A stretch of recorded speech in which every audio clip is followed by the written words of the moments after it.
Queríamos hablar con vos acerca de por qué es tan importante seguir hablando sobre esta fecha, sobre el 19 y 20 de diciembre del 2001. Bueno, es una fecha que para algunos estará lejana en el tiempo y en la memoria, para otros que ya pasamos cierta edad, no tanto, pero no específicamente por los años que pasaron, sino por la importancia que tuvo, ¿no?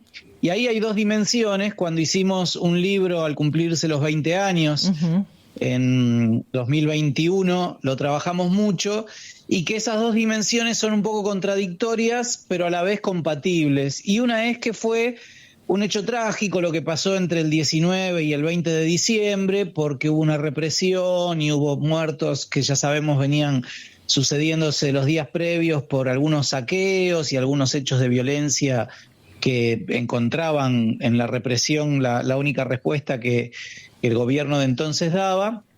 Y ahí hay una imagen un poco como para dejar atrás, para olvidar, o por lo menos para ver con luto, ¿no? Con pena por tantas muertes provocadas por esa represión.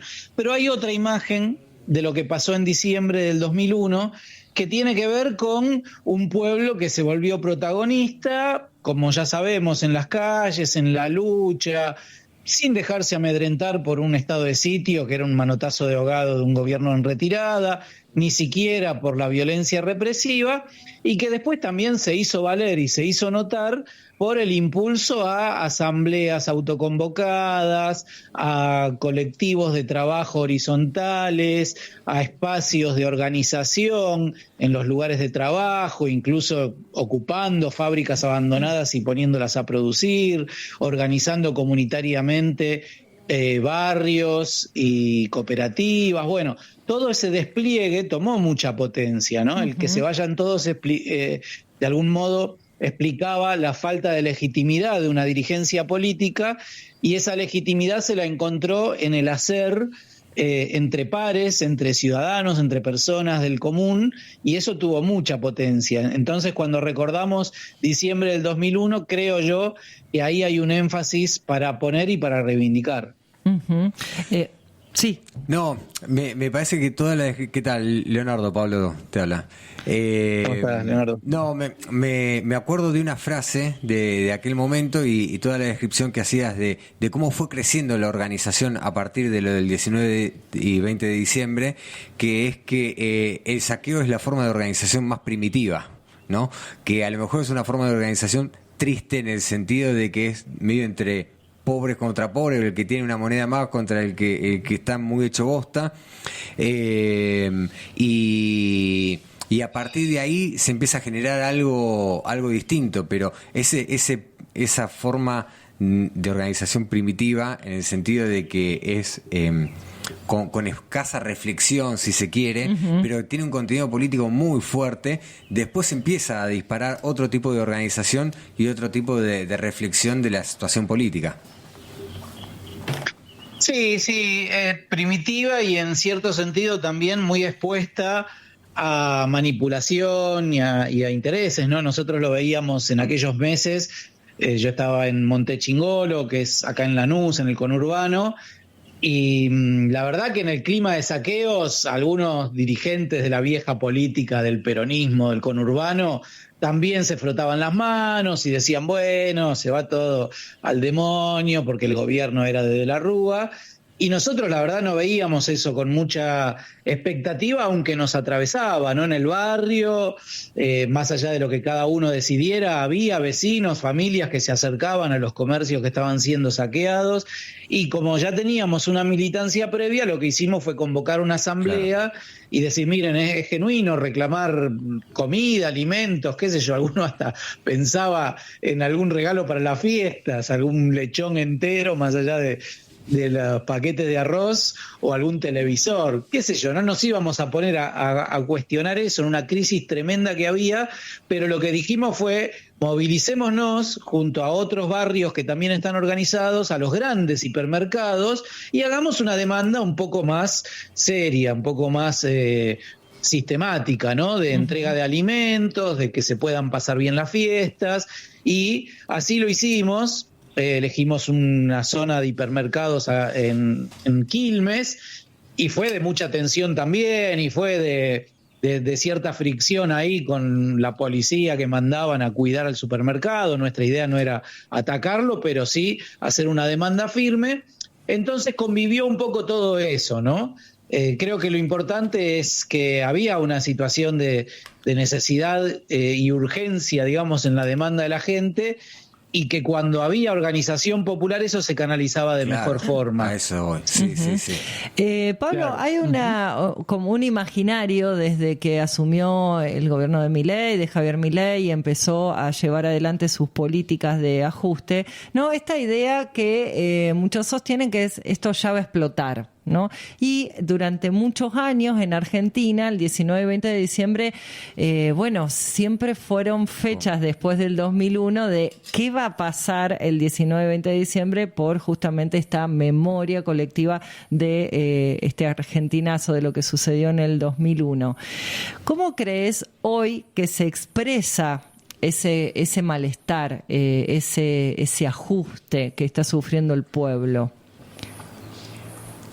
Y se expresa todavía de formas más larvadas, más contradictorias, ¿no? Los resultados electorales nacionales ahora de octubre muestran un poco ese estado de desazón, de confusión y hasta de todavía ilusión en lo que se promete desde este gobierno.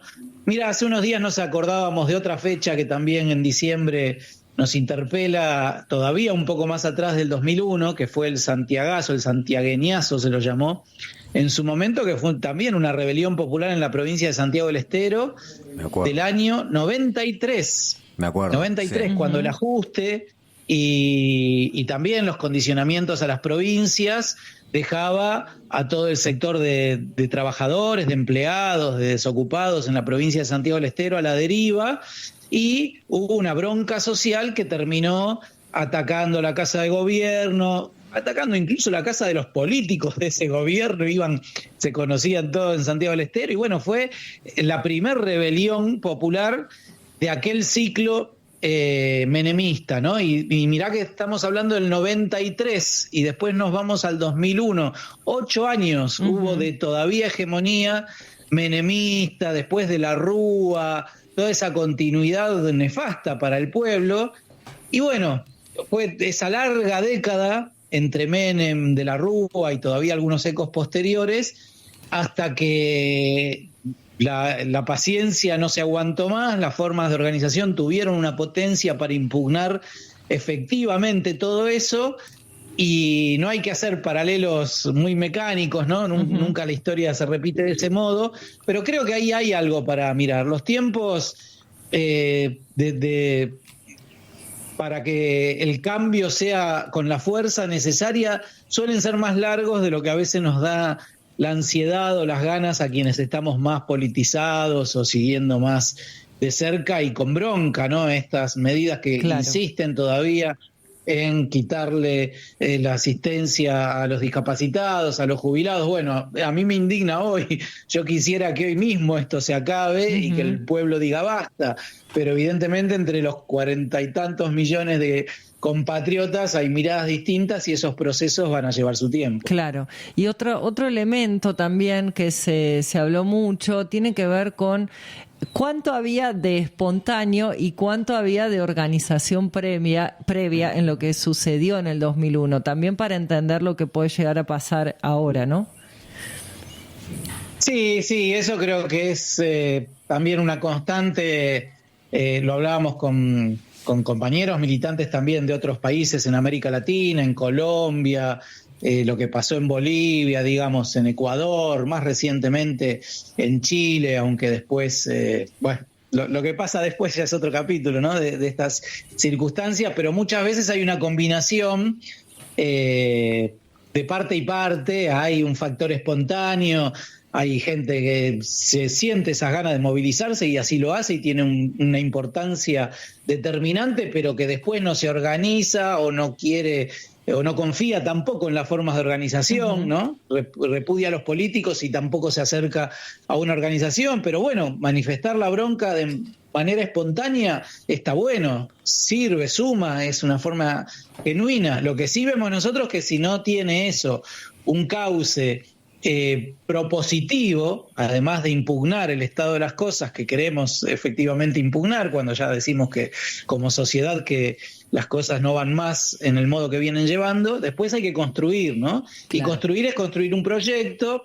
El 2001, lo que pasó con las asambleas, con las fábricas ocupadas y todo eso mostró que había una propuesta, pero eso después tiene que tener una dimensión, y digo la palabra a propósito, política con mayúsculas, que no sea la politiquería habitual, pero que sí dispute poder, piense las instituciones, aún con nuevas lógicas y nuevas dinámicas, pero si no lo hace el proyecto popular eso, van a volver a reciclarse los mismos de siempre, como pasó, y bueno, va a quedar pendiente una vez más el desafío, la posibilidad de organizar una sociedad más justa, más igualitaria. Uh-huh. Y bueno, para esto faltó en aquel momento, todavía seguimos lejos de que haya la suficiente potencia del lado del pueblo para un proyecto integral de sociedad. Ahora hay que ir cimentando desde las pequeñas experiencias, desde cada comunidad, desde cada ámbito de base, para que algún día esas condiciones estén. Sí, clarísimo, más claro, echale agua. Ojalá que Pablo nos visite prontamente acá por la zona y se viene y hacemos programa especial con él, ¿no? Porque da para un montón esto. Da para un compromiso al aire. He podido conocer por allá justamente cuando estábamos presentando el libro. Exacto. Sobre lo que sucedió en el 2001, así que cuando tenga la ocasión, con mucho gusto les visito. Gracias. Muchísimas gracias, Pablo, por esta comunicación y por el laburo que haces cotidianamente, ¿no? De mantener la memoria viva, traer, hechos como fue lo del 2001, la importancia que tienen, y traerlos en vinculación a los desafíos actuales. Así es. Bueno, gracias a ustedes, felicitaciones por el espacio que mantienen y a disposición.